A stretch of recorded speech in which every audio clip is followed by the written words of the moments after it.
Hello everyone, welcome to mentors edu serve. और आज हम एक नई शुरुआत करने वाले हैं।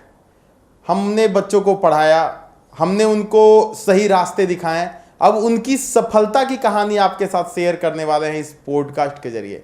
एक नई सीरीज है जिसमें हम उन बच्चों के स्ट्रगलिंग डेज के, उनके लाइफ के अचीवमेंट के बारे में और उनकी मानसिकता क्या थी प्रिपरेशन के दौरान की, उन सब के बारे में डिस्कशन करेंगे। उनसे ही जानेंगे कि एक 17-18 साल का बच्चा आखिर प्रिपरेशन के दौरान सोचता क्या है। तो आज हमारे साथ एक गेस्ट है।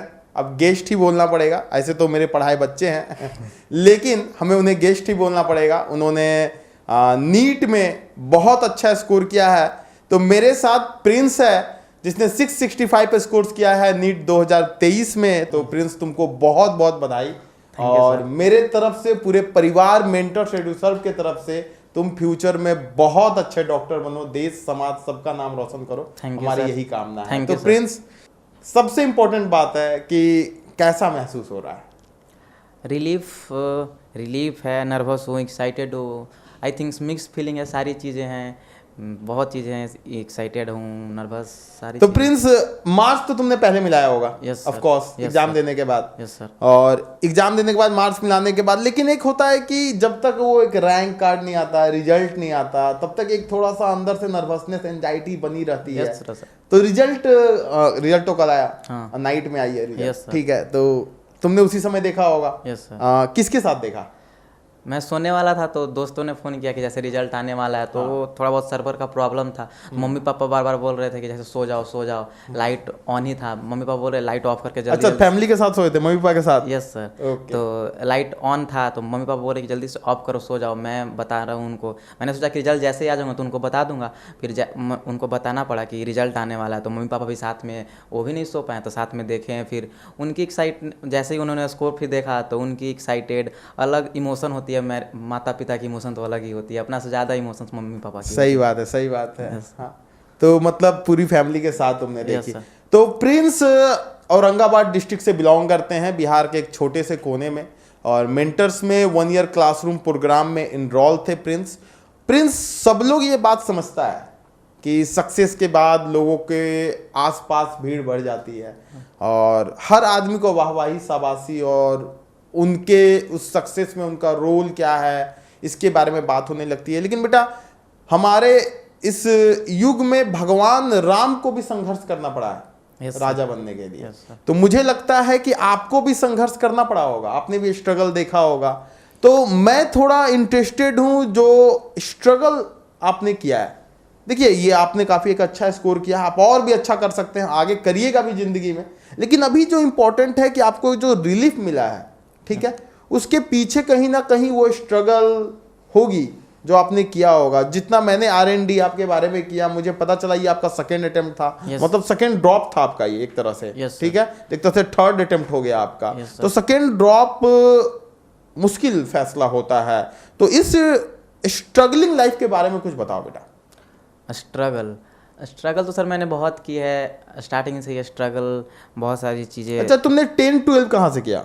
मैं बिहार बोर्ड से था, तो मैंने 10th और 12th दोनों बिहार बोर्ड से की। अपने तो 12 के दौरान तुमने सोचा था नीट प्रिपरेशन का? नो सर, मेरे को ज़्यादा पता नहीं था। जैसे पेरेंट्स ज़्यादा कुछ थे नहीं, नॉर्मल मम्मी ऐसी घर में रहती है, हाउस वाइफ है। यस, तो ज़्यादा पता नहीं था। तो 11th-12th में ज़्यादा नीट के बारे में मुझे पता नहीं था, लेकिन धीरे धीरे बाद में चीज़ें पता चली तो मुझे भी लगा नहीं, मुझे भी डॉक्टर बनना है। तुम बेटा कैसे स्टूडेंट थे? एक होता है ना मेरिटोरियस, एवरेज स्टूडेंट था, ज़्यादा कुछ एक्सेस नहीं था। अच्छा, एवरेज स्टूडेंट थे।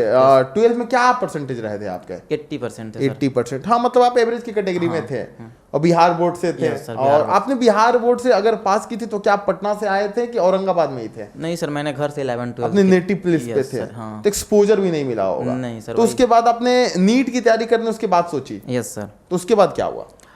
मैंने नीट की तैयारी जैसे स्टार्ट किया, एक टाइम पे तो ऐसा लग रहा था कि छोड़ दूँ, जैसे छोड़ भी चुका था, मतलब कंप्लीटली ऐसा लग रहा था कि छोड़ ही दूँ। जैसे 12th मैंने बिहार बोर्ड से की तो स्टार्टिंग में ज़्यादा डर लग रहा होगा कि इतना बड़ा एग्जाम का तैयारी कैसे करूँ स्टार्टिंग में। हाँ, और लैंग्वेज प्रॉब्लम भी थोड़ी थोड़ी होती थी। अच्छा, हाँ। तो 11th-12th मैंने बिहार बोर्ड से की है। उसके बाद जैसे ही 11th-12th कंप्लीट हुआ तो मैंने सोचा कि अब नीट का तैयारी करूँगा। और by the luck, by God का वो फैसला था कि मतलब कोविड आ गई, तो कोविड में सारी चीज़ें बंद हो गई थी। तो ऑनलाइन का जैसे मतलब ऑनलाइन प्लेटफॉर्म, अच्छा, ऑनलाइन प्लेटफॉर्म प्लेटफॉर्म के जरिए तुमने अपनी तैयारी चालू की? Yes, क्या किया तुमने ऑनलाइन में? मुझे इस बात पे बड़ा इंटरेस्ट है। ऑनलाइन प्लेटफॉर्म में सबसे बड़ी दिक्कत थी कि मैंने 3-4 जगह के पैकेज नोटबुक ऐसे ही मतलब खरीद लिए, कोई डायरेक्शन नहीं था। अच्छा, मतलब सोचा जो भी अवेलेबल है उठा लेते हैं मार्केट से। हाँ यस सर, ज़्यादा पता नहीं थी चीज़ें, पहली बार कर रहा था तो सोचा जैसे जैसे उठा लूँ और कुछ भी कर लूँ। मेहनत तो बहुत की, लेकिन होता है ना एक डायरेक्शन में ही मेहनत करने से ही सिलेक्शन होता है, क्योंकि एनसीईआरटी फोकस करना होता है उस टाइम, इधर उधर का पैकेज। तो मतलब तुमने खूब मटेरियल उठाया, खूब पढ़ा दिन रात। हाँ, और उस टाइम जब नहीं हुआ सिलेक्शन तो मेरे को लगा कि अब छोड़ ही देता हूँ, क्या ही करूँ, इतना मेहनत की, लेकिन पता नहीं था कि एक डायरेक्शन भी होती है, जो कि मुझे मेंटर से दूसर में जैसे मेहनत की उसी हिसाब से, लेकिन मेरे को एक सही डायरेक्शन। तो जब रिजल्ट नहीं आया तो तुम्हारे दिमाग में क्या चल रहा होगा? देखो हर टीचर बनने से पहले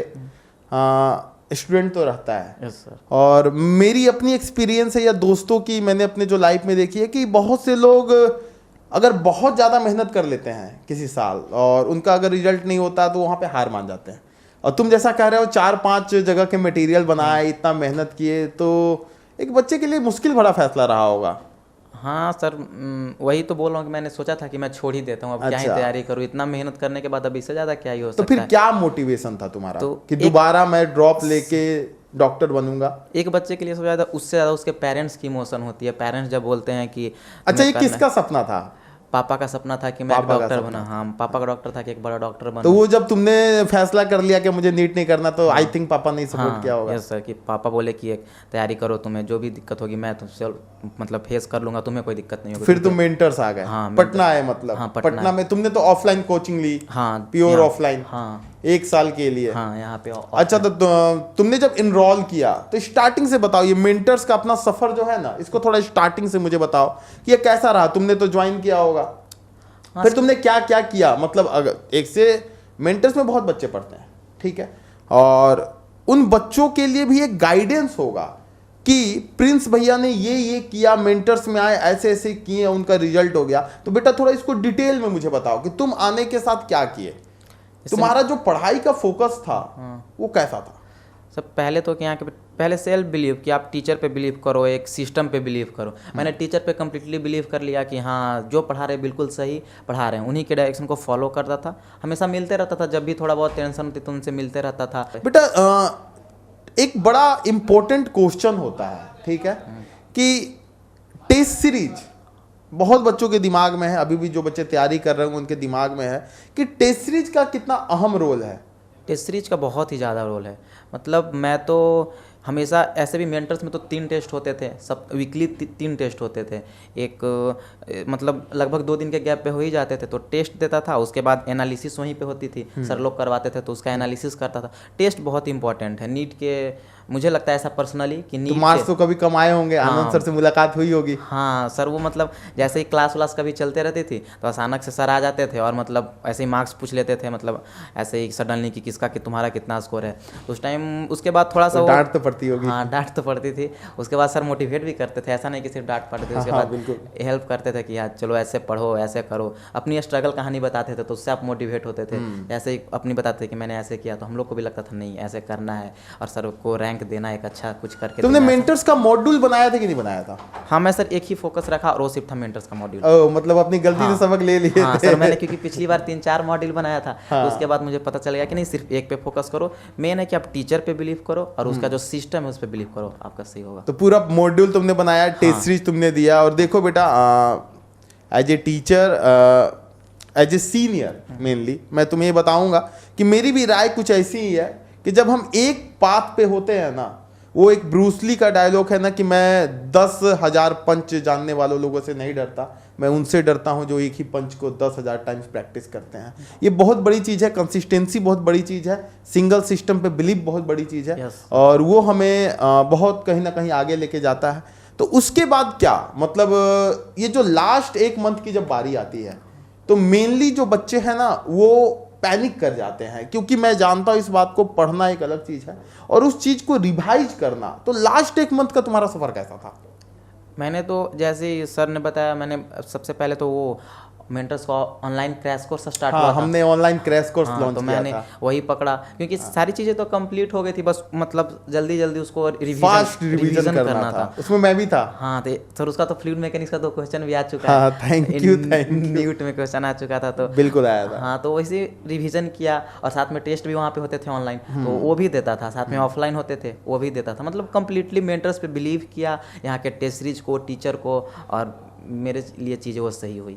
ओके बेटा, तो देखो तुम तो अभी लाइफ में बहुत पढ़ना भी है। हाँ। ये तो है, अभी बहुत मेहनत बाकी है, दिल्ली दूर है। लेकिन तुमने जब छोटी सी उम्र में कोई इंसान कुछ पा लेता है ना, तो एक बहुत बड़ी चीज उसके जिम्मेवारी होती है अपने जूनियर्स को सही रास्ता दिखाना। तो मैं चाहूंगा कि तुम, जो लोग भी हमें देख रहे हैं, मेंटर्स के बच्चे देख रहे हैं, बाहर के बच्चे देख रहे हैं, या जो भी तुम्हारे जूनियर्स जो नीट के एस्पिरेंट हैं, उनके लिए तुम्हारा मैसेज क्या होगा, उनको तुम क्या बताना चाहोगे? फर्स्ट थिंग तो सर फाइनली एंड 100% है कि आप एनसीईआरटी को फॉलो करो। आप जितनी बार हो सके एनसीईआरटी को पढ़ो, कहीं दूसरे का। तुमने कितनी बार एनसीईआरटी पढ़ी?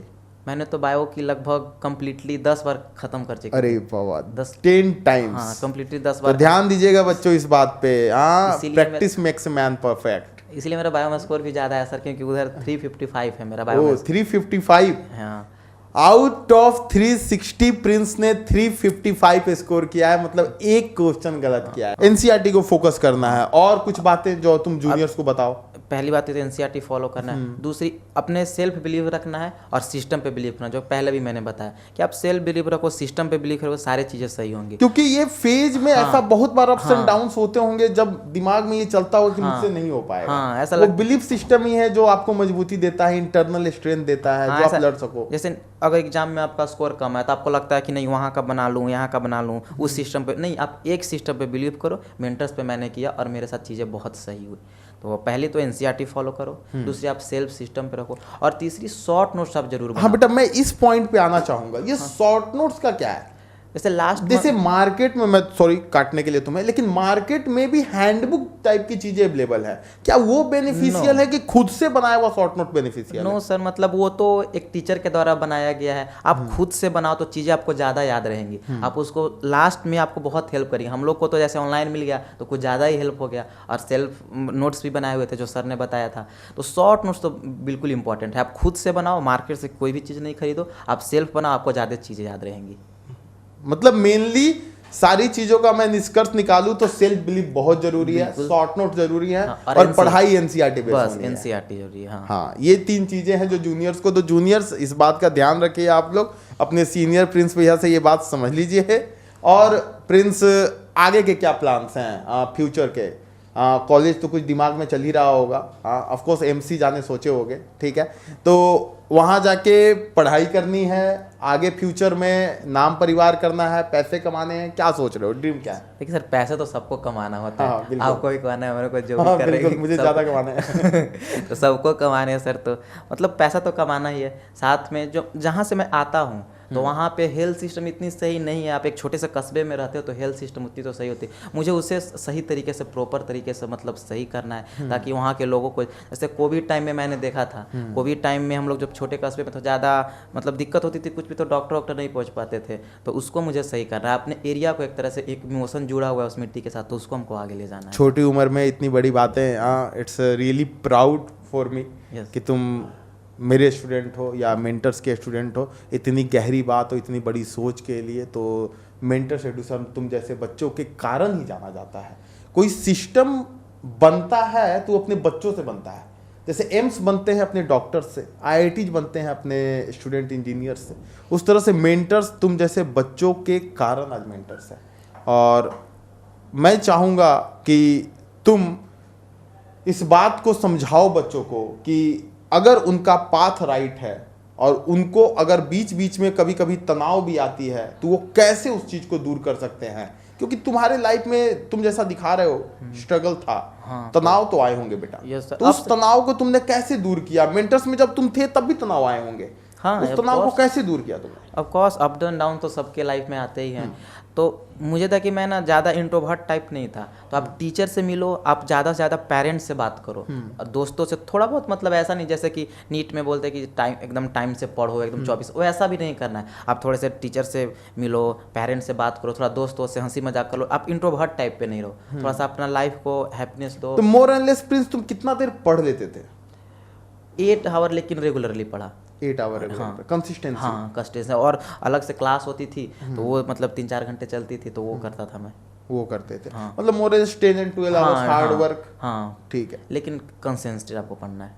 तो चलो प्रिंस, मेरे तरफ से और मेंटर्स के परिवार के तरफ से तुम्हें बहुत बहुत बधाई बेटा फ्यूचर के लिए। हाँ, तो आप सब ने देखा, सही तरीके से गाइडेड हो तो वो सफलता की कहानी लिखता है। इसी तरह की सफलता की कहानियां और भी आती रहेंगी, हम और भी आपके साथ जुड़े रहेंगे, और हम उन हर बच्चों को आपसे रूबरू करवाएंगे जिन्होंने अपने कम उम्र में एक डिटर्मिनेशन और संघर्ष के जरिए एक नई कहानी लिखी है। तो चलिए अगली बार मिलते हैं आपसे नए पॉडकास्ट पे एक नए सफलता की कहानी के साथ। तब तक के लिए अपना ध्यान रखिए, अपने परिवार का ध्यान रखिए, और बने रहिए हमारे साथ इस चैनल पे, मेंटर सेडुसर यूट्यूब चैनल। Thank you.